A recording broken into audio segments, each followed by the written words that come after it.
அன்பு நேயர்களுக்கு வணக்கம். மகாநதி சீரியலில் அடுத்த வாரம் என்ன நடக்க போகுதுன்னு ஒரு செம்ம ப்ரோமோ வந்திருக்கு.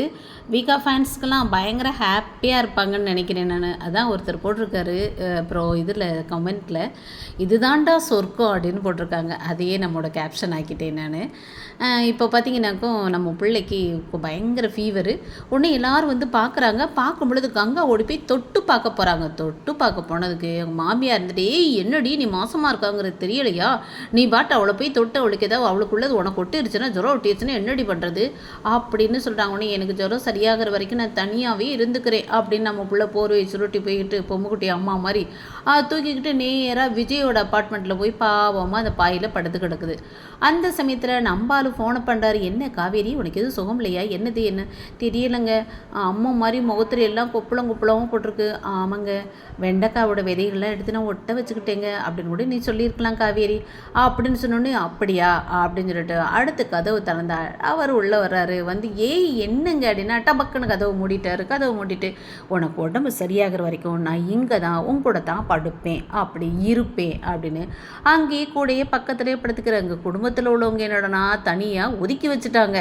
அவருக்கு என்னமோ இது கொரோனா வந்த மாதிரி அந்த பிள்ளையை ஒதுக்கி வச்சாச்சு. ஆனால் இவர் என்னடனா பொண்டாட்டி பக்கத்துலேயே இருந்து அவரை பத்திரமா பார்த்துக்கிறேன்னு சொல்லிட்டு கூடவே வந்து படுத்துக்கிட்டாரு. ஒட்டினாலும் ஒட்டட்டும் அப்படின்னு நினைக்கிறார் போல. இது ஒட்டாது, இது ஏற்கனவே வெண்டைக்காய் விதை தானே, அதனால் ஒன்றும் பிரச்சனை இல்லை. இது இடையில வந்தது இடையிலே போயிடும், ஒன்றும் பிரச்சனை இல்லை. ஆனால் இதெல்லாம் விஷயம் இல்லை.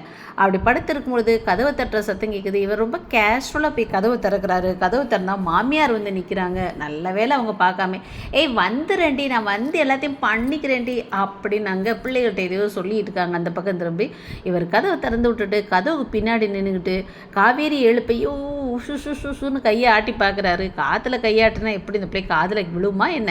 உடனே அந்த பிள்ளை அதுவாட்டில் படுத்துருக்கு. ஏய் காவேரி அப்படின்னு அவங்க எந்திரிக்கும் பொழுது உடனே இது அங்கே பார்த்து கதவுக்கு பின்னாடி நம்பாடு நிற்க, அதை பார்த்து திருதிருன்னு முழிக்க, ஏய் என்னடி ஏண்டி திருதிருன்னு முழிக்கிற அப்படின்னு அவங்க ஒத்து பார்க்குறாங்க. இங்கே இவர் மொழி அங்கே அது மொழி எல்லாம் திரு மொழி திருடன்கள் மாதிரி ரெண்டு பேரும் திருட்டு மொழி முடிச்சுக்கிட்டு இருக்காங்க.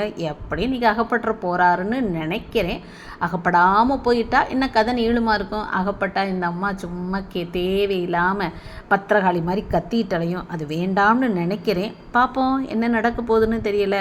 ஆனால் ரெண்டு பேரும் ஒன்றா இருக்குது பார்க்கும்பொழுது ரொம்ப சந்தோஷமாக இருக்குது. இதில் லாஜிக் பார்க்காம இது என்னாச்சு, அது என்னாச்சு, கேஸ் என்னாச்சு, வெண்ணிலா என்ன ஆனாங்க, வெண்ணிலா மாமா என்ன ஆனதுக்கானாங்க, அந்த மாதிரி லாஜிக்லாம் பார்க்கக்கூடாது. கதையெல்லாம் எங்கே போகுதுன்னு கேட்கக்கூடாது. இவங்க ரெண்டு பேரும் எப்படி இருக்காங்க, எப்படி ஜாலியாக இருக்காங்க, சந்தோஷமாக இருக்காங்க, நம்மளை எப்படி சந்தோஷப்படுத்துகிறாங்க, அதை மட்டும் பார்த்தோம்னா நல்லாயிருக்கும் போல இருக்குது. பார்ப்போம். தேங்க்யூ.